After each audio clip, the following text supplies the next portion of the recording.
Welcome to the chemistry for better tomorrow. तो terpenoids में आज जो हमारा टॉपिक है वो है कंस्टिट्यूशन ऑफ अल्फा टर्पिनोल या फिर कह लो स्ट्रक्चर इल्यूसिडेशन ऑफ अल्फा टर्पिनोल। ये अल्फा टर्पिनोल के दो मैंने अलग अलग स्ट्रक्चर बनाए हैं। ये क्या दिखा रहा है देखो, एक में है वेज और एक में है डैश। इसका मतलब ये जो मेरा कार्बन है ये कार्बन कायरल कार्बन है, ठीक है, ये कायरल कार्बन है। तो ये जो है ये डेक्स्ट्रो रोटेटरी है, मतलब प्लस फॉर्म है, और ये जो है लीवो फॉर्म है। तो नेचर में ये डेक्स्ट्रो फॉर्म में भी एग्जिस्ट करता है, लीवो फॉर्म में भी एग्जिस्ट करता है। Even dextro plus levo equimolar mixer, क्या बोलते हैं उसको, रेसमिक मिक्सर फॉर्म में भी ये एग्जिस्ट करता है। तो ये प्लस फॉर्म जो है वो प्रेजेंट होता है पेटिट ग्रीन में। पेटिट ग्रीन ऑयल जो होता है उसमें ये प्रेजेंट होता है। जो कैम्फर ऑयल होता है, कैम्फर ऑयल, इसमें ये लीवो फॉर्म में होता है। फिर जो कैचपूट होता है इसमें ये प्लस माइनस फॉर्म में एग्जिस्ट करता है। सिर्फ हमें इतना समझना है कि ये जो अल्फा टर्पिनोल है ये ऑप्टिकली एक्टिव कंपाउंड है। दूसरी बात, अगर आप यहां पर कैलकुलेट करोगे कार्बन, तो कार्बन 10 है, मतलब 2 आइसोप्रीन यूनिट है। 10 कार्बन है, 2 आइसोप्रीन यूनिट है, मतलब ये ऑप्टिकली एक्टिव मोनोटर्पिनोइड है। क्लियर। अब एकदम सिंपल सी बात जो है वो हम यहां पर डिस्कस करेंगे इसका कंस्टिट्यूशन। इसमें हमें ये डेक्स्ट्रोलीवो की जरूरत नहीं है, मैं इसका स्ट्रक्चर डायरेक्टली यही प्रूव कर दूंगा। ये डेक्स्ट्रोलीवो इसीलिए बताया ताकि बहुत सारे लोगों को यहां पर कंफ्यूजन है कि ये कंपाउंड ऑप्टिकली एक्टिव कैसे है, ठीक है। अब कंस्टिट्यूशन प्रूव करना है तो ये स्ट्रक्चर देखो, जो भी दिखाई दे रहा है वो सब हम प्रूव करेंगे। सबसे पहले इसमें एक डबल बॉन्ड है, वो प्रूव कर देंगे। उसके बाद इसमें एक OH ग्रुप है, वो प्रूव कर देंगे। उसके बाद OH ग्रुप कौन सा है, टर्सरी OH ग्रुप है, वो प्रूव कर देंगे। फिर एक साइकिल है, तो साइक्लिक है, मोनोसाइक्लिक है, वो प्रूव कर देंगे। फिर कार्बन स्केलेटन प्रूव करेंगे और लास्ट में सबसे इंपॉर्टेंट ग्रेडेड ऑक्सीडेशन देखेंगे। ये क्वेश्चन अगर आपको डायरेक्टली पूछा जाता है पूरा, तो पूरा क्वेश्चन लिखने में थोड़ा टाइम लगेगा। आपको देखना है कितने मार्क्स में ये पूछा गया है, उसके हिसाब से आपको इसका आंसर देना है। या फिर यहां से छोटे छोटे क्वेश्चंस भी पूछे जा सकते हैं। ग्रेडेड ऑक्सीडेशन हो गया, या फिर टर्पिनिलिक एसिड का सिंथेसिस हो गया, या फिर टर्बिक एसिड का सिंथेसिस हो गया, जो हम आगे डिटेल में देखेंगे। क्लियर है। तो 1 by 1 सबसे पहले मोलिक्यूलर फॉर्मूला मैं डायरेक्टली लिख देता हूं टाइम बचाने के लिए। इसमें 10 कार्बन है, हाइड्रोजन 18 है और एक ऑक्सीजन है। अब सेकेंड डबल बॉन्ड है, तो प्रूव कर देते हैं। प्रेजेंस ऑफ 1 डबल बॉन्ड, एक डबल बॉन्ड है, ये हमें प्रूव करना है। तो मैं पहले अल्फा टर्पिनोल ले लूंगा, ये अल्फा टर्पिनोल, फॉर्मूला क्या है, 10 कार्बन 18 हाइड्रोजन और एक ऑक्सीजन। इसमें मैं हाइड्रोजन ऐड कर दूं पैलेडियम के साथ, या फिर इसमें मैं ऐड कर दूं ब्रोमीन, या फिर इसमें मैं ऐड कर दूं NaOCl नाइट्रोसिल क्लोराइड, या फिर टिल्डन रिएजेंट बोलते हैं इसको। तो कितने मोल ऐड होंगे हाइड्रोजन, एक ही मोल। तो फॉर्मूला क्या बनेगा, कार्बन 10 हाइड्रोजन 20 और ये ऑक्सीजन, ये बन गया। तो इसको मैं नाम दे देता हूं डाई हाइड्रो अल्फा टर्पिनोल। ये जो प्रोडक्ट बनेगा C10H18O Br2, नाम दे दो फटाफट, क्या नाम बनेगा, डाइब्रोमो अल्फा टर्पिनोल। ये NaOCl, इसमें भी NaOCl का एडिशन हो जाएगा C10H18ONOCl। ये जो प्रोडक्ट बनेगा ये क्रिस्टलाइन प्रोडक्ट बनेगा। क्या बनेगा, क्रिस्टलाइन प्रोडक्ट बनेगा। हमें तो यहां पर सिर्फ यही देखना है कितने मोल का एडिशन हो रहा है। तो हाइड्रोजन, ब्रोमीन और नाइट्रोसिल क्लोराइड सभी एक एक मोल ऐड हो रहे हैं, मतलब हमारे अल्फा टर्पिनोल में एक डबल बॉन्ड प्रेजेंट है। दूसरी एक चीज, यहां पर हम डीबी भी कैलकुलेट कर सकते हैं, डबल बॉन्ड इक्विवेलेंट, या फिर क्या लिखा था मैंने, DU, degree of unsaturation. Formula carbon को दुगना कर 2 जोड़ दो फिर हाइड्रोजन और हेलोजन अगर है तो निकाल दो, नाइट्रोजन है तो ऐड कर दो बाय 2। तो बना लो फटाफट। कार्बन कितने हैं 10, 10 20 और ये 22 हो गया। माइनस हाइड्रोजन कितने हैं यहां पर 18, तो 18 निकाल दो। अब हाइड्रोजन हो गया, हेलोजन और नाइट्रोजन तो है नहीं, तो बाय 2 कर दो, मतलब 4/2। दैट मीन्स डीबी का वैल्यू 2 मिल रहा है। डीबी का वैल्यू 2 मिल रहा है, इसका मतलब या तो मॉलिक्यूल में 2 डबल बॉन्ड है या मॉलिक्यूल में एक डबल बॉन्ड है और एक साइकिल है। तो यहां हमने ये तो प्रूव कर दिया कि एक डबल बॉन्ड है, इसका मतलब ये हुआ कि मॉलिक्यूल में एक साइकिल भी प्रेजेंट है। और नंबर 3 पे आते हैं, प्रेजेंस ऑफ OH ग्रुप। अभी OH ग्रुप हमें दिखाई दे रहा है, कौन सा OH है, प्राइमरी सेकेंडरी टर्सरी, टर्सरी। तो लिख देते हैं presence of tertiary OH group. अभी OH ग्रुप है तो वो अल्कोहलिक हो सकता है या फिनोलिक हो सकता है ना। और एक चीज, प्राइमरी हो सकता है, सेकेंडरी हो सकता है, टर्सरी हो सकता है। तो सबसे पहले मैं ये कंफर्म कर लूं कि OH ग्रुप प्रेजेंट है। OH ग्रुप प्रेजेंट है, ये कंफर्म कैसे करते हैं। तो वैसे तो मुझे दिखाई दे रहा है, इसका फॉर्मूला मैं यहां पर लिख देता हूं। कार्बन 10, हाइड्रोजन यहां से एक कम कर देता हूं 17, तो ये ऑक्सीजन के साथ एक हाइड्रोजन जुड़ गया, ये ठीक है। OH ग्रुप है। अगर OH ग्रुप है तो कैसे कंफर्म करते हैं, बहुत सारे रिएक्शन हमने देखे, ये एसिटिक एनहाइड्रेट के साथ रिएक्शन किया जाएगा, या फिर ऐसा हमने देखा था, याद कीजिए, किसी भी ये एसिड क्लोराइड के साथ रिएक्शन होगा, तो ये एसिड क्लोराइड यहां से H, यहां से Cl, एस्टर बनेगा, ये भी एस्टर बना लेगा। और एक जो तीसरा मेथड देखा था, इसकी जरूरत नहीं, डायरेक्ट तीसरा मेथड हम देख रहे हैं। तीसरा मेथड क्या था कि अगर इसका रिएक्शन में कर दूं, अगर मैं इसका रिएक्शन कर दूं इसके साथ, ये PH and double bond C double bond O, नाम क्या बनेगा, फिनाइल आइसोसाइनेट। तो ये ऑक्सीजन के पास लोन पेयर है, ये अपना लोन पेयर। डायरेक्ट मैंने ट्रिक भी बताया था आपको, मैकेनिज्म वाइज जाओगे तो थोड़ा स्टेप आपको देखने पड़ेंगे, लेकिन मैंने क्या मैकेनिज्म दिया था, ट्रिक दिया था कि जब भी आप आइसोसाइनेट देखते हो तो इसके ऊपर डेल्टा प्लस होगा, इसके ऊपर डेल्टा माइनस। तो यहां से जो नेगेटिवली चार्ज है डायरेक्ट कार्बन के साथ अटैच कर दो, जो पॉजिटिवली चार्ज है डायरेक्टली नाइट्रोजन के साथ अटैच कर दो, तो क्या बनेगा, ये C10H17, ये ऑक्सीजन का बॉन्ड इस कार्बोनिल कार्बन से, और ये कार्बन के साथ डबल बॉन्ड ऑक्सीजन तो है ही। इसके बाद ये डबल बॉन्ड जहां पर था सिंगल बॉन्ड बन गया, इस नाइट्रोजन के साथ ये हाइड्रोजन अटैच हो गया, और यहां पर फिनाइल। तो ये प्रोडक्ट बना। इस प्रोडक्ट को बोलते हैं फिनाइल यूरेथेन डेरिवेटिव। अगर फिनाइल यूरेथेन डेरिवेटिव प्रोडक्ट मिल रहा है तो इसका सिंपल मतलब यह है कि मॉलिक्यूल में OH ग्रुप प्रेजेंट है। अब इसको दूसरा एक नाम भी हम दे सकते हैं। देखो ये ग्रुप है मेरे पास, पहले मान लो इतना है मेरे पास, ये H,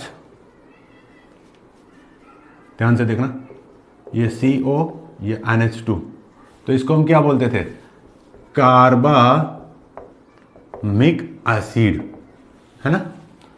अगर यहां हाइड्रोजन का रिप्लेसमेंट करा दूं मैं किसी ग्रुप से, तो ये कार्बामिक एसिड का एस्टर बन गया, तो मैं क्या लिख दूंगा, R की जगह पर अल्काइल कार्बामेट। अब यहां नाइट्रोजन की जगह पर भी एक फिनाइल आ गया, तो आगे मैं लिख दूंगा N फिनाइल कार्बामेट। तो ये N फिनाइल कार्बामेट भी लिखा जा सकता है, N फिनाइल कार्बामेट डेरिवेटिव। तो ये जो डेरिवेटिव बन रहा है, इससे हमें क्लियरली पता चल गया कि हमारे मॉलिक्यूल में OH ग्रुप प्रेजेंट है। अब OH ग्रुप प्रेजेंट है तो ये OH अल्कोहलिक हो सकता है या फिनोलिक हो सकता है। अगर फिनोलिक OH है, फिनोलिक OH होता तो इसका रिएक्शन में NaOH के साथ करता, क्या होता, सोल्ट बनता, सोल्ट बनता और ये क्या हो जाता, सोल्यूबल हो जाता, है ना। लेकिन ये OH है वो अल्कोहलिक है, फिनोलिक नहीं है, और अल्कोहलिक OH जो है वो NaOH के साथ रिएक्ट नहीं करता। तो ये अल्कोहलिक OH है, NaOH के साथ रिएक्शन नहीं होगा और सॉल्ट नहीं बनेगा, और सॉल्ट नहीं बनेगा तो ये इनसॉल्युबल रहेगा। So the compound is insoluble in NaOH clearly indicates the presence of, क्या बता रहा है ये, presence of alcoholic OH group. अभी अल्कोहलिक है, अल्कोहलिक OH ग्रुप है तो फिर से वो प्राइमरी हो सकता है, वो सेकेंडरी हो सकता है, या फिर वो टर्सरी हो सकता है।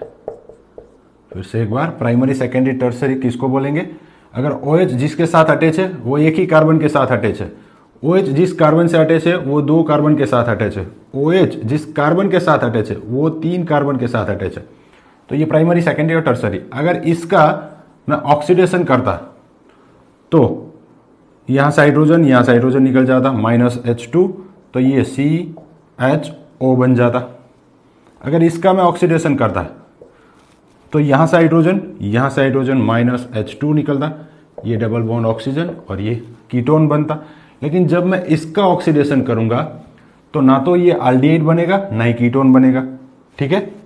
या फिर इसमें से डायरेक्टली एसिड बन सकता है लेकिन एसिड का मिक्सर बनेगा, एक पॉसिबिलिटी ये है। दूसरी पॉसिबिलिटी क्या है कि यहां से OH और पास में से हाइड्रोजन, यहां पर 3 हाइड्रोजन है मान लो, तो -H2O हो जाएगा, मतलब डिहाइड्रेशन हो गया, और डिहाइड्रेशन होने के बाद प्रोडक्ट क्या बनेगा, डबल बॉन्ड वाला आल्कीन प्रोडक्ट बन जाएगा, ठीक है। तो अब ये टर्सरी अल्कोहलिक ग्रुप है, टर्सरी अल्कोहलिक ग्रुप है। ये प्रूव करने के लिए मैं ले लूंगा अल्फा टर्पिनॉल, फिर इस अल्फा टर्पिनॉल में मैंने ऐड कर दिया H2SO4 plus glacial acetic acid, मतलब H2SO4 से मैं ऑक्सीडेशन कर रहा हूं, ठीक है। ऑक्सीडेशन होने के बाद अगर एल्डिहाइड बनेगा, एल्डिहाइड का फर्दर ऑक्सीडेशन होगा तो एसिड बनेगा, कीटोन का फर्दर ऑक्सीडेशन होगा तो एसिड बनेगा, लेकिन यहां पर लेस नंबर ऑफ कार्बन होंगे एसिड में, ठीक है, लेस नंबर ऑफ कार्बन होंगे। तो यहां पर H2SO4 के साथ जैसे ही मैं हीट कर रहा हूं इस टर्पिनॉल को तो H2O रिमूव हो रहा है। तो अल्फा टर्पिनॉल का फॉर्मूला क्या था, कार्बन 10 हाइड्रोजन 18 एक ऑक्सीजन। अब ये जो प्रोडक्ट बनेगा इसका फॉर्मूला क्या बनेगा, कार्बन 10 हाइड्रोजन 18 है, 2 कम कर दो 16 और ऑक्सीजन तो निकल गया, ये बन रहा है। तो ये जो स्ट्रक्चर है, ये स्ट्रक्चर 2 हो सकते हैं, ये 2 स्ट्रक्चर हो सकते हैं। इसका नाम मैं लिख रहा हूं अभी, और इसी से कुछ इंफॉर्मेशन भी हमें मिलेगी।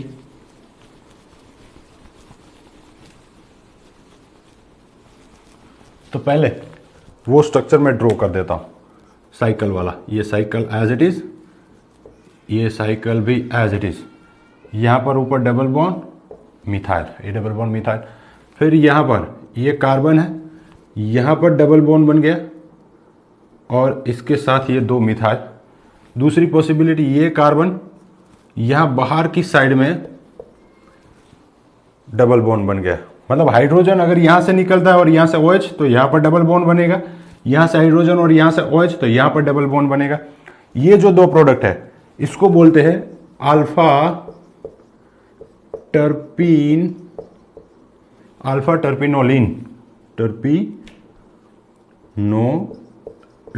और इसको बोलते हैं, यहां लिख देता हूं मैं, डाइपेंटीन, या फिर इसको बोलते हैं लिमोनिन। हाँ, तो ये जो प्रोडक्ट मिल रहा है ना हमें C10H6, ये आइदर इट इज अल्फा टर्पिनोलिन और इट इज डाइपेंटीन या फिर इसको लिमोनिन कह लो। तो यहां से हमें बहुत सारा इंफॉर्मेशन मिलेगा। क्या क्या इंफॉर्मेशन मिलेगा? यहां से हमें एक इंफॉर्मेशन ये मिल रहा है कि ये जो कंपाउंड है अल्फा टर्पिनॉल ये मोनोसाइक्लिक है, इसमें एक साइकिल है, क्योंकि यहां से तो सिर्फ H2O रिमूव हुआ ना। दूसरी चीज, यहां पर जो डबल बॉन्ड है एक ऊपर वो कॉमन है, जो वहां पर भी है, तो ये डबल बॉन्ड दोनों में कॉमन रहता है। मतलब अल्फा टर्पिनॉल में जो डबल बॉन्ड है उसका पोजीशन कहां पर है हमने असाइन कर दिया। दूसरा, यहां पर H2O रिमूव हो रहा है, तो ये दोनों में H2O रिमूव हो रहा है, ये दोनों में, तो एक कार्बन कॉमन है, तो यहां कार्बन, इस कार्बन के ऊपर ही OH होगा 100%। क्यों? क्योंकि यहां पर OH है तो यहां से H, यहां से H2O निकला। अगर यहां पर OH है, यहां से H निकलेगा तो यहां पर H2O निकलेगा। इसका मतलब है कि इससे हमें बहुत कुछ पता चल रहा है। और सबसे इंपॉर्टेंट, हमने जिसके लिए ये रिएक्शन लिखा ना, किसके लिए? Presence of tertiary OH group, तो ये डिहाइड्रेशन हो रहा है। डिहाइड्रेशन हो रहा है मतलब ये प्राइमरी और सेकेंडरी अल्कोहल नहीं है। तो फिर ये कौन सा अल्कोहल है? Tertiary alcohol. अब नंबर 4 पे हम प्रूव कर देंगे ये मोनोसाइक्लिक है। चलो नंबर 4 मोनोसाइक्लिक।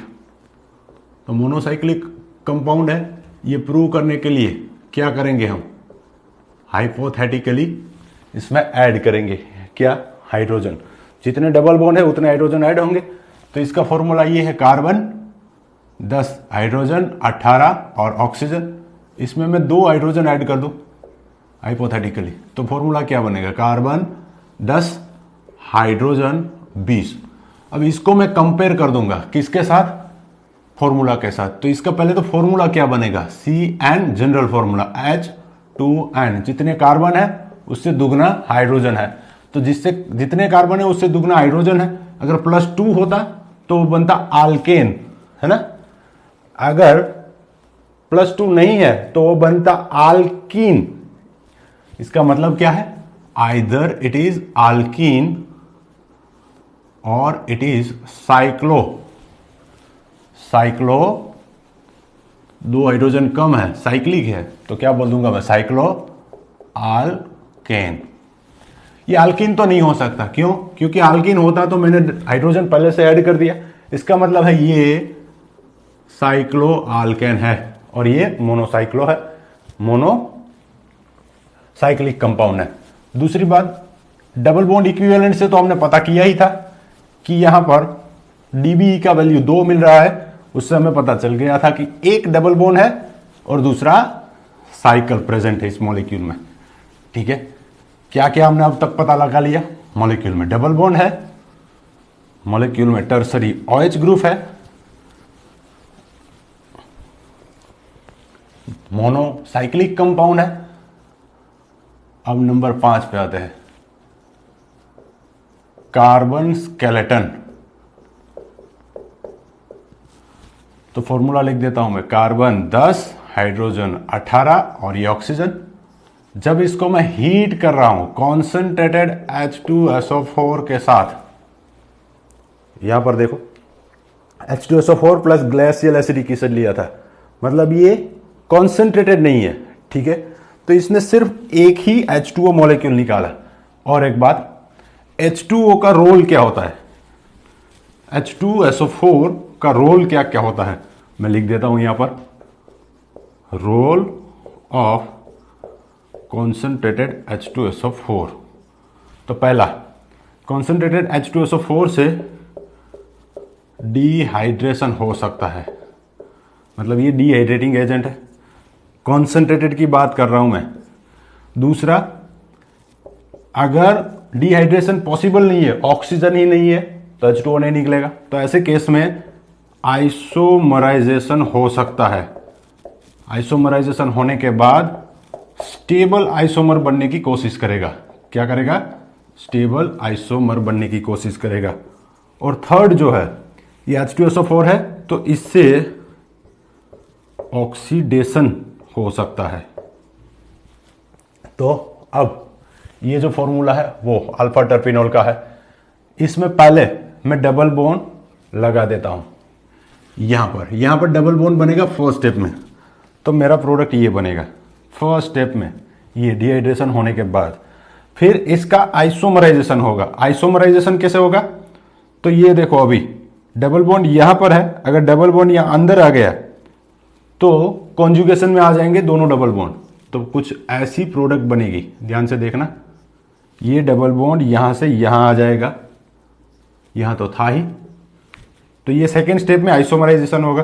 थर्ड स्टेप में फिर से यहां से क्या होगा, यहां से एक हाइड्रोजन निकलेगा, यहां से एक हाइड्रोजन निकलेगा, दो हाइड्रोजन निकल रहे हैं, या फिर ऑक्सीजन ऐड हो रहा है, ऑक्सीडेशन, तो यहां से हाइड्रोजन निकलेगा। क्यों हाइड्रोजन निकलेगा, क्योंकि अगर यहां से हाइड्रोजन निकलेगा तो यहां डबल बॉन्ड बनेगा, और यहां डबल बॉन्ड बनेगा तो ये कंपाउंड एरोमेटिक बनेगा, और एरोमेटिक बनेगा तो ये सिंपली हो सकता है।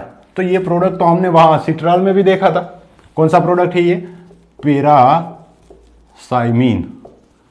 तो पैरासाइमिन प्रोडक्ट बन रहा है, मतलब फोर्थ पोजीशन के ऊपर आइसोप्रोपाइल ग्रुप है और फर्स्ट के ऊपर मिथाइल ग्रुप है।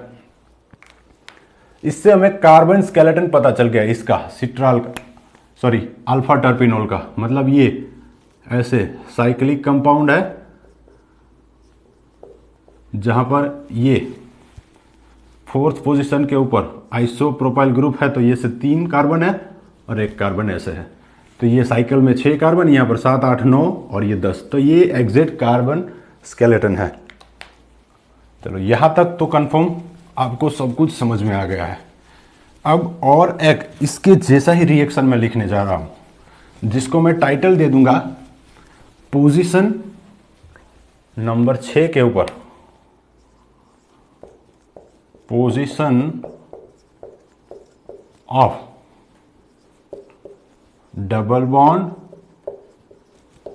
And OH group.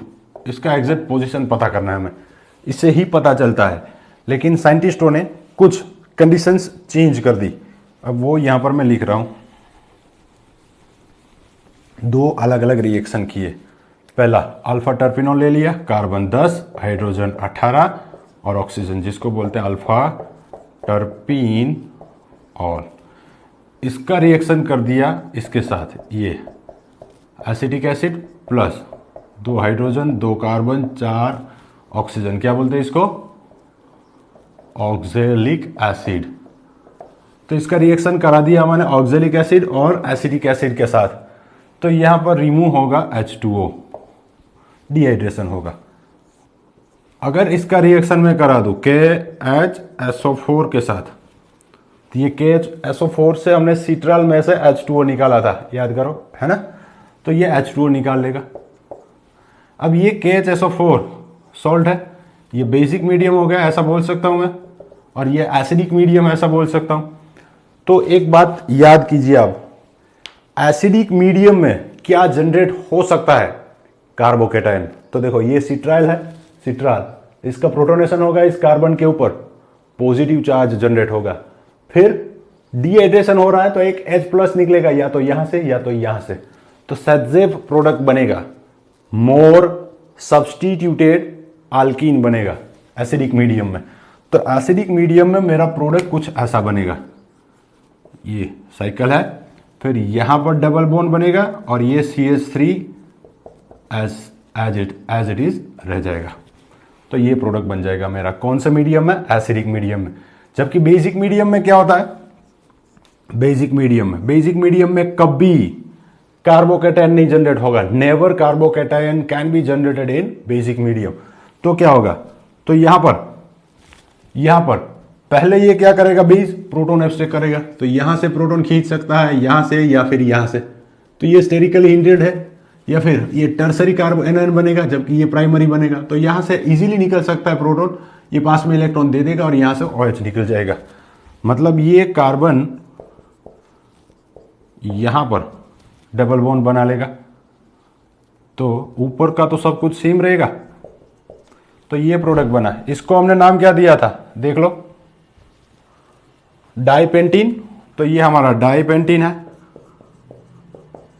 या फिर इसको हमने नाम क्या दिया था, लिमोनिन।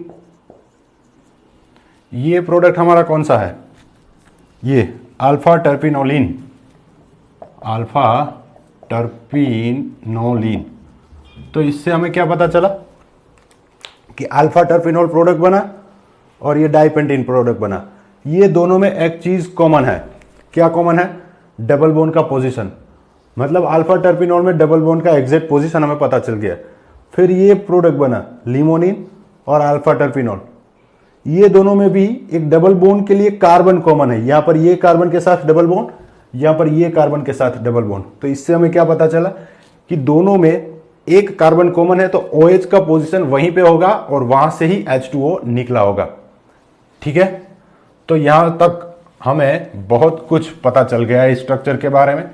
अब लास्ट में जो कि सबसे इंपॉर्टेंट है, ग्रेडेड ऑक्सीडेशन जिसको बोलते हैं हम, नंबर 7, ग्रेडेड ऑक्सीडेशन। तो ये ग्रेडेड ऑक्सीडेशन वलाच ने दिया था, इसीलिए हम ऐसा कह सकते हैं कि constitution of alpha terpineol was given by वलाच in 1893 to 1895। तो मैं लिख देता हूं यहां पर वलाच 1893 to 1895। चलो, ग्रेडेड ऑक्सीडेशन में क्या होगा? तो पहले जनरल फॉर्मूला लिखते हैं, लेकिन मैं फॉर्मूला नहीं लिख रहा हूं। कार्बन इतने हैं, तो यहां पर 10 कार्बन है। ऑक्सीडेशन होने के बाद उसमें 7 कार्बन हो जाएगा, इसीलिए इसको ग्रेडेड ऑक्सीडेशन के। तो मैं डायरेक्टली स्ट्रक्चर लिख देता हूं। ये OH, यहां पर डबल बॉन्ड और ये CH3। क्या किया? 1% KMnO4 अल्कलाइन ले लिया, बॉन्ड ब्रेक होगा ये डबल बॉन्ड वाला, और क्या हो जाएगा वहां पर? जी सही बताया आपने, दोनों जगह पर OH आ जाएगा। तो यहां पर 3 हाइड्रोक्सी ग्रुप है। मैं इसका जनरल नाम लिख देता हूं, ट्राई हाइड्रोक्सी कंपाउंड। अब सेकेंड स्टेप में मैं इसका रिएक्शन कर देता हूं CrO3 से, क्रोमियम ट्राई ऑक्साइड के साथ। तो ये बॉन्ड ब्रेक होगा, दोनों को ऑक्सीजन मिल जाएगा, तो प्रोडक्ट कुछ ऐसा बनेगा। यहां पर एज इट इज, यहां पर ये कार्बन CH2 वाला, इसके बाद ये कार्बन, इसको ऑक्सीजन मिल गया, तो एक OH तो था ही, ये बन गया एसिड। और अगर इसको ऑक्सीजन मिलेगा बीच वाले कार्बन को, तो ये बन जाएगा कीटोन। तो इसको नाम दे देते हम। क्या नाम देंगे? इसमें हाइड्रोक्सी एसिड भी है और कीटोन है, तो कीटो हाइड्रोक्सी एसिड ऐसा नाम दे सकते हैं। या फिर ये जो कंपाउंड है ये अनस्टेबल होगा, जैसे क्रोमियम ट्राइऑक्साइड के साथ इसका रिएक्शन होगा, यहां पर OH यहां पर H, तो माइनस H2O रिमूव होने के बाद क्या हो सकता है? तो ये कार्बन 1, 2, 3, 4 और 5, तो यहां पर 5 मेंबर का रिंग बन जाएगा। 5 मेंबर का रिंग बन जाएगा। तो बना देता हूं मैं। ये यहां पर 2 मिथाइल, यहां पर ये ऑक्सीजन, कितने बने एटम? 1, 2, 3। ये CH2 वाला, इसके बाद ये कार्बन जहां पर ऑक्सीजन आएगा, ऐसा बना। तो ये क्या है? Functional group, carbon double bond oxygen, oxygen. Cyclic ester है, और साइक्लिक एस्टर को क्या बोलते हैं? लैक्टोन। तो ये मेरा लैक्टोन बन गया। यहां पर क्या है? ये कार्बन के साथ CH2, CH2, CO, CH3, तो ये CH2, CH2, CO, CH3। यहां पर कीटोन ग्रुप है, तो मैं इसका नाम लिख दूंगा कीटोलैक्टोन। अब नेक्स्ट स्टेप में इसका रिएक्शन किया जाएगा KMnO4 के साथ, अल्कलाइन KMnO4 के साथ मैं इसको हीट कर दूंगा। तो कीटोन जो है, कीटोन ये, इसका ऑक्सीडेशन होगा। ऑक्सीडेशन होने के बाद प्रोडक्ट क्या बनेगा? तो पॉप-ऑफ रूल के हिसाब से ये जो कार्बन है, ये साइड चेन जो छोटी है उसके साथ रहेगा, तो ये 2 कार्बन वाला एसिड बनेगा और इस कार्बन का भी एसिड बन जाएगा। तो बाय प्रोडक्ट लिख लो, क्या बनेगा? 2 कार्बन वाला एसिड, ये CH3 COOH, मतलब एसिडिक एसिड बाय प्रोडक्ट बन गया। और ये जो 5 मेंबर साइकिल था इलेक्ट्रॉन एज इट इज, फिर यहां पर ये CH2 और उसके ऊपर जो कार्बन है उसका एसिड बन गया। इस एसिड को नाम देते हैं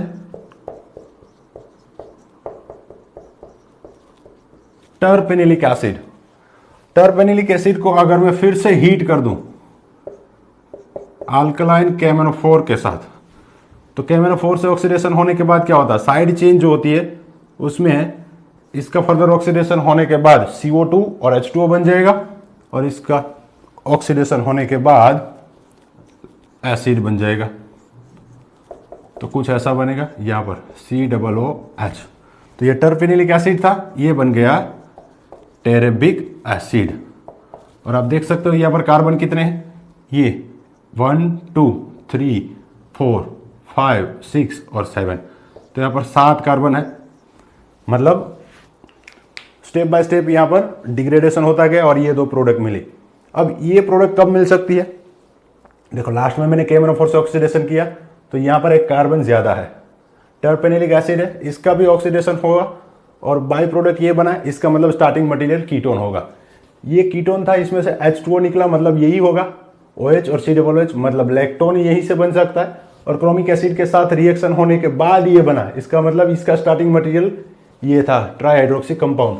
और ये ट्राईहाइड्रोक्सी कब बना, अल्कलाइन KMnO4 के साथ रिएक्शन होने के बाद।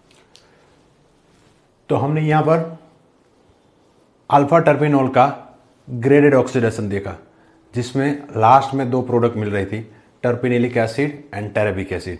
अब हम क्या करेंगे, लैब में सिंथेसाइज करेंगे टर्पेनिलिक एसिड और टेरेबिक एसिड, फिर वहां ग्रेडेड ऑक्सीडेशन से जो हमें प्रोडक्ट मिली थी वो प्रोडक्ट और ये प्रोडक्ट दोनों को कंपेयर करेंगे। अगर दोनों ही सेम है तो हम कह सकते हैं कि हमारे अल्फा टर्पेनॉल का स्ट्रक्चर जो हमने यहाँ पर ड्रॉ किया था वही है। मैं फिर से एक बार स्ट्रक्चर यहाँ पर अल्फा टर्पेनॉल का ड्रॉ कर देता हूँ। तो ये डबल बॉन्ड, ऊपर मिथाइल, यहाँ पर टर्सरी अल्कोहल, ये अल्फा टर्पेनॉल का स्ट्रक्चर है। तो सबसे पहले हम बनाएंगे क्या, ये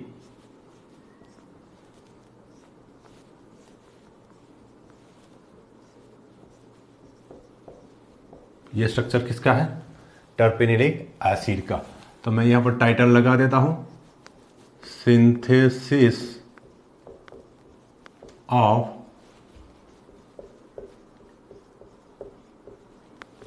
टर्पेनिलिक एसिड। तो कभी कभी एग्जाम में ये भी क्वेश्चन पूछ लेते हैं, give synthesis of terpenylic acid, तो लिखना होगा आपको ये भी। तो यहां पर मैं स्टार्टिंग कर दूं यहां से, ये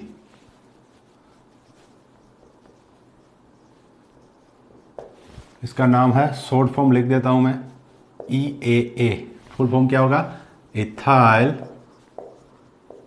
एसीटो एसीटेट। अब इसका रिएक्शन कर देता हूं मैं किसके साथ, फर्स्ट स्टेप में ये ETONA, क्या नाम बनेगा इसका, सोडियम इथोक्साइड। अब इस सोडियम इथोक्साइड स्ट्रॉन्ग बेस है।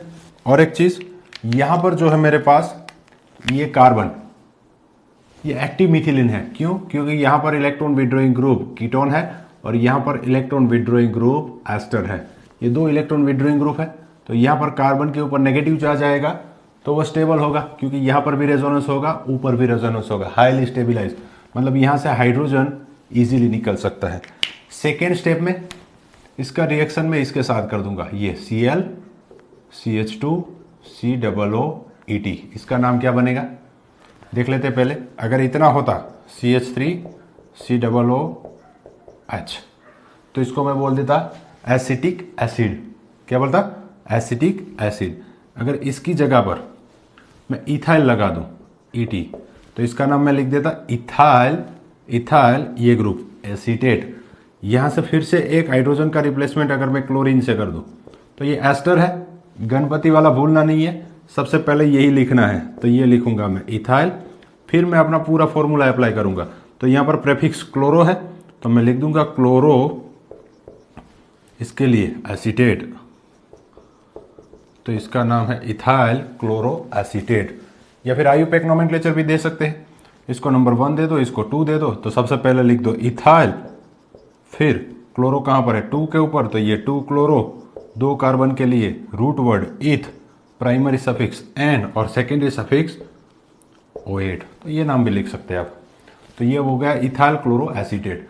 अब क्या होगा, जैसे ही यहाँ पर नेगेटिव चार्ज आएगा, ये नेगेटिव चार्ज अटैक कर देगा इस कार्बन के ऊपर, तो यहाँ से क्लोरीन इलेक्ट्रॉन लेकर चला जाएगा। मैं यहाँ पर डायरेक्टली स्ट्रक्चर ड्रॉ कर रहा हूँ कुछ ऐसा।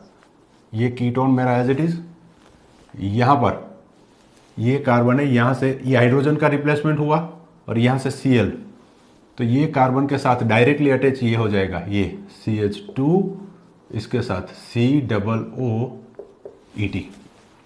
ये कार्बन के साथ ये ग्रुप तो है ही, कौन सा, ये COOET है ना। और एक चीज, अगर यहां पर मैं 2 मोल ले लूं सोडियम इथोक्साइड के, तो यहां पर से दूसरा प्रोटॉन भी वो एब्स्ट्रैक्ट कर लेगा। इसके भी अगर 2 मोल ले लूं मैं सेकेंड स्टेप में, तो ये दूसरा नेगेटिव चार्ज यहां पर जनरेट होगा, वो भी इसके ऊपर अटैक कर देगा, ये कार्बन के ऊपर, तो यहां से फिर से क्लोरीन निकल जाएगा, है ना। तो ये कार्बन के साथ दूसरा ये जुड़ जाएगा CH2 COOET, त्रिशूल जैसा दिख रहा होगा आपको। अब मैं क्या करूंगा, इसमें फर्स्ट स्टेप में ऐड कर दूं कॉन्सेंट्रेटेड KOH, मतलब मैंने बेस ऐड कर दिया। कॉन्सेंट्रेटेड मतलब वाटर में उसका सॉल्यूशन होगा, तो ये एक्वियस KOH है। एक्वियस KOH से यहां पर क्या हो सकता है, पहली चीज तो यहां पर एक्वियस KOH से हाइड्रोलिसिस होगा। क्या होगा, हाइड्रोलिसिस। तो लिख देता हूं मैं वहां पर हाइड्रोलिसिस। ये एक्वियस KOH से H2O का एडिशन होगा और बेसिक मीडियम है, तो प्रोडक्ट जो बनेगी उसमें हमें कुछ सोचना होगा। तो यहाँ पर एस्टर, यहाँ पर एस्टर, यहाँ पर एस्टर, हाइड्रोलिसिस होगा। तो एस्टर का हाइड्रोलिसिस होने के बाद प्रोडक्ट क्या बनती है, एसिड प्लस अल्कोहल। तो इसको मिल जाएगा H और इसको मिल जाएगा OH, H OH, H OH, मतलब तीनों जगह पर एसिड बन जाएगा। जैसे ही एसिड बनेगा, मैंने वहां पर पहले से ही क्या ऐड किया हुआ, बेस। तो बेसिक मीडियम में हाइड्रोलिसिस होने के बाद हमें प्रोडक्ट जो मिलती है वो है एसिड का सॉल्ट। तो मैं यहां पर लिख देता हूं पहले ये कीटोन एज इट इज, यहां पर CH2, ये COOH, यहां पर भी डायरेक्टली COOH बनेगा, यहां पर ये CH2, फिर यहां पर COOH। ये हमारा फर्स्ट स्टेप हो गया। अब सेकेंड स्टेप में, फर्स्ट स्टेप में मुझे वहां पर सॉल्ट मिला, इसका सॉल्ट मिलेगा, नेगेटिव चार्ज लिख देता हूं मैं यहां पर O-, ये भी O-, ये O-, इसके साथ K अटैच हो जाएगा। अब मुझे चाहिए H, तो मैं एसिडिफिकेशन कर देता हूं, तो सभी जगह पर आ जाएगा ये H, H और H, तो तीनों जगह पर एसिड बन गया। अब थर्ड स्टेप में मैं इसको हीट कर दूंगा। जैसे मैं हीट करूंगा तो CO2 निकल जाएगा, और जिस रिएक्शन में CO2 निकल रहा है उसको क्या बोलेंगे, डीकार्बोक्सिलेशन। तो अब क्वेश्चन ये है कि कहां से CO2 निकलेगा। यहां से 3 कार्बन अटैच है, तो देखो डीकार्बोक्सिलेशन फास्ट कब होगा, जब इलेक्ट्रॉन विड्रॉइंग ग्रुप पास में है। तो यहां पर देखो ये इलेक्ट्रॉन विड्रॉइंग ग्रुप है, तो ये कार्बन के साथ जो डायरेक्टली अटैच ये है, यहां से CO2 इजीली निकल सकता है, क्योंकि ये कार्बन और उसके बाद COOH ये दूर है, ये भी दूर है। और एक बात, ये ग्रुप भी इलेक्ट्रॉन विड्रॉइंग, ये भी इलेक्ट्रॉन विड्रॉइंग ग्रुप, तो ये कार्बन के साथ जो अटैच है ये COOH, यहां पर ये तीनों ग्रुप इलेक्ट्रॉन विड्रॉ कर रहे हैं। तो जो त्रिशूल में हमारे बीच में जो ग्रुप है वहां से CO2 इजीली निकल सकता है। तो बाकी का मैं एज सच रखता हूं, यहां C+O, यहां पर COOH, यहां पर भी COOH। अब नेक्स्ट स्टेप में मैं इसका रिएक्शन कर देता हूं इथेनॉल के साथ, साथ में एसिड डाल देता हूं एज कैटलिस्ट। तो ये एसिड, ये अल्कोहल, कौन सा रिएक्शन हो गया, ये एस्टरिफिकेशन। तो एस्टर बन जाएगा, बना देते हैं। तो ये कीटोन एज इट इज, फिर यहां पर ये CH2, ये COOET, यहाँ पर भी COOET बन गया। अब इसका रिएक्शन मैं कर दूंगा नेक्स्ट स्टेप में मिथाइल मैग्नीशियम ब्रोमाइड के साथ, ग्रिग्नार्ड रिएजेंट। तो कार्बन के ऊपर चार्ज नेगेटिव होगा, मैग्नीशियम के ऊपर पॉजिटिव चार्ज होगा। अब ये नेगेटिवली चार्ज न्यूक्लियोफाइल हो गया, इस कार्बोनिल के ऊपर अटैक कर देगा, ये ऑक्सीजन इलेक्ट्रॉन ले लेगा।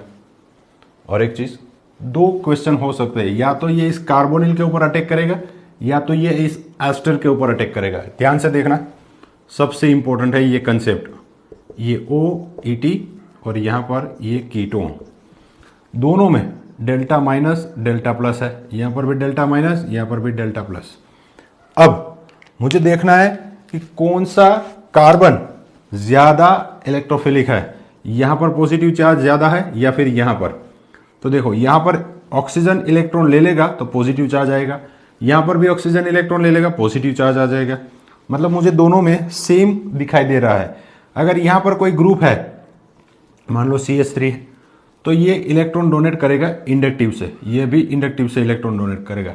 मतलब डोनेशन बहुत कम है इंडक्टिव से। जबकि यहां पर ऑक्सीजन के पास लोन पेयर है, ये पूरा इलेक्ट्रॉन दे देगा रेजोनेंस से, तो यहां पर पॉजिटिव चार्ज बहुत ही कम आएगा, यहां पर पॉजिटिव चार्ज बहुत ज्यादा है as compare to ester. So electrophilicity of ketone is higher than that of ester. ये याद रखना है, कभी नहीं भूलना है। Electrophilicity of ketone is higher than that of ester, मतलब इसके ऊपर ये इलेक्ट्रोफाइल अटैक कर देगा, इसके ऊपर भी कर सकता है, लेकिन अगर मैं 2 मोल ले लूं तब, तो यहां पर मैंने 1 ही मोल लिया है, ये इसके ऊपर अटैक कर देगा। चलो जैसे ही अटैक कर देगा, ये क्या बन जाएगा, कार्बन ऑक्सीजन सिंगल बॉन्ड, ये ऑक्सीजन के ऊपर चार्ज नेगेटिव, इसके साथ क्या जुड़ जाएगा, ये MgBr।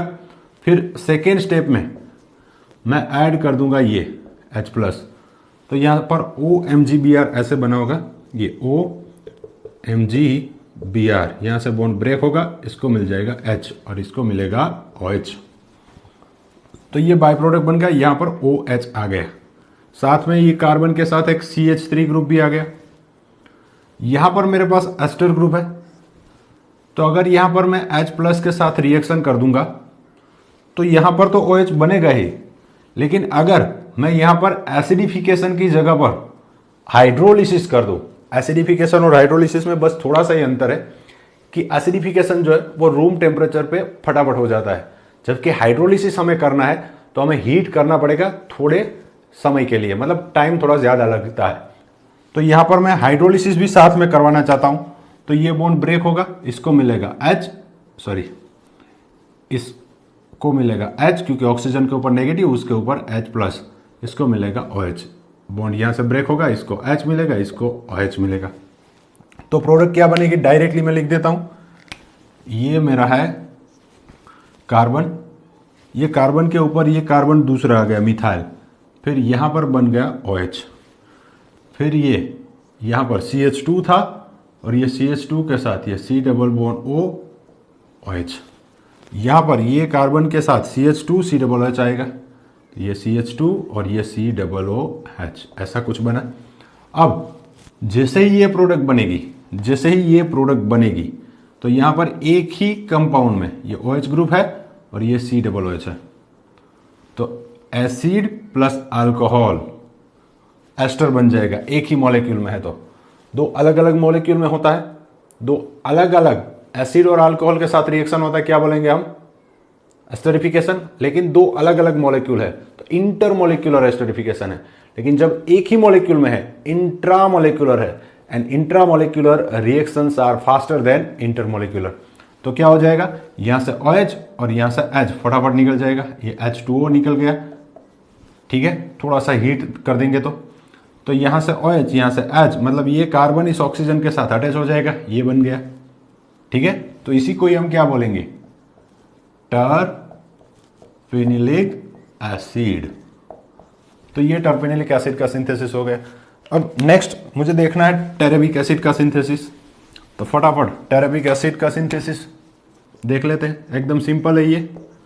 टेरेबिक एसिड मैं सिंथेसाइज करना चाहता हूं, यहां पर भी मैं यही ले लूंगा, क्या, ये इथाइल एसीटो एसीटेट, इसका रिएक्शन यहां पर जो किया था सेम, ETONA सोडियम इथोक्साइड के साथ, बेस है, यहां से प्रोटॉन एब्स्ट्रैक्ट करेगा, इस कार्बन के ऊपर नेगेटिव चार्ज बनेगा। सेकेंड स्टेप में इसका रिएक्शन इसके साथ होगा, तो क्या होगा, ये न्यूक्लियोफाइल अटैक कर देगा इस कार्बन के ऊपर, कार्बन की वैलेंसी बढ़ जाएगी, क्लोरीन इलेक्ट्रॉन लेकर निकल जाएगा। तो मुझे यहाँ पर कुछ प्रोडक्ट ऐसा मिलेगा, ये CO एज इट इज, यहाँ पर इसके साथ, ये कार्बन के साथ यहाँ पर ये था COOET, यहाँ पर ये कार्बन के साथ क्या जुड़ जाएगा, CH2 COOET, तो ये CH2 और ये COOET। अब नेक्स्ट स्टेप में मैं इसका रिएक्शन कर देता हूँ मिथाइल मैग्नीशियम ब्रोमाइड के साथ, तो ये अटैक कर देगा, ये इलेक्ट्रॉन ले लेगा, डायरेक्टली मैं लिख देता हूँ, ये बनेगा OH। सेकेंड स्टेप में ग्रिग्नार्ड है तो हाइड्रोलिसिस होगा, तो ये H+, यहाँ पर ये जो एसिड है इसका भी हाइड्रोलिसिस कर दो, साथ में इसका भी हाइड्रोलिसिस कर दो, तो इसको मिलेगा H, इसको मिलेगा OH, इसको मिलेगा H, इसको मिलेगा OH। तो प्रोडक्ट कुछ ऐसा बनेगा, यहाँ पर एसिड, फिर यहाँ पर ये CH2 और CH2 के बाद ये बन गया एसिड, तो ये एसिड प्लस अल्कोहल क्या हो जाएगा, H2O रिमूव हो जाएगा, जिससे मैं थोड़ा बहुत हीट दे दूंगा। तो अब ये प्रोडक्ट कुछ ऐसा बना, यहाँ से H, यहाँ से OH माइनस H2O, फिर ये इस कार्बन के साथ COOH, यहाँ पर CH2, उसके बाद ये कार्बोनिल कार्बन और ये एस्टर, तो ये साइक्लिक एस्टर बन गया जिसको हम बोलते हैं लैक्टोन, ठीक है। और इस पोजीशन के ऊपर CH2OH है तो टर्पेनिलिक एसिड, जबकि COOH है तो इसको क्या बोलेंगे हम, टेरेबिक एसिड। तो ये टेरेबिक एसिड का सिंथेसिस हो गया। अब ग्रेडेड ऑक्सीडेशन से हमें जो प्रोडक्ट मिली थी दोनों, उसको इसके साथ हम कंपेयर करेंगे, सभी प्रॉपर्टी चेक करेंगे, अगर दोनों ही सेम है तो कंफर्म हो गया कि अल्फा टर्पिनोल का स्ट्रक्चर जो हम प्रूव करना चाहते थे वही है। एंड फाइनली ये जो अल्फा टर्पिनोल है इसको लेबोरेटरी में सिंथेसाइज किया जाएगा, फिर हमने जो प्रपोज किया उस स्ट्रक्चर और हमने जो लैब में बनाया वो स्ट्रक्चर, दोनों की सभी प्रॉपर्टी चेक करेंगे। अगर सभी प्रॉपर्टी मैच होती है तो हम डेफिनेटली कह सकते हैं कि this is the final structure of alpha terpineol. तो लास्ट में हम एक सेंटेंस लिखेंगे, based on above reactions the structure of alpha terpineol can be written as follow, और वो स्ट्रक्चर हम लिख देंगे। क्लियर? तो अब कोई भी डाउट है तो आप लिख सकते हो। एग्जाम में क्वेश्चन क्या क्या पूछ सकते हैं यहां पर, एक तो डायरेक्टली आपको स्ट्रक्चर पूछ लेंगे कि structure elucidation of alpha terpineol, दूसरा सबसे इंपॉर्टेंट जो है वो ग्रेडेड ऑक्सीडेशन है, ग्रेडेड ऑक्सीडेशन पूछ सकते हैं, या फिर ये दोनों का synthesis of terpenylic acid and synthesis of terebic acid, ये एग्जाम में पूछा जा सकता है।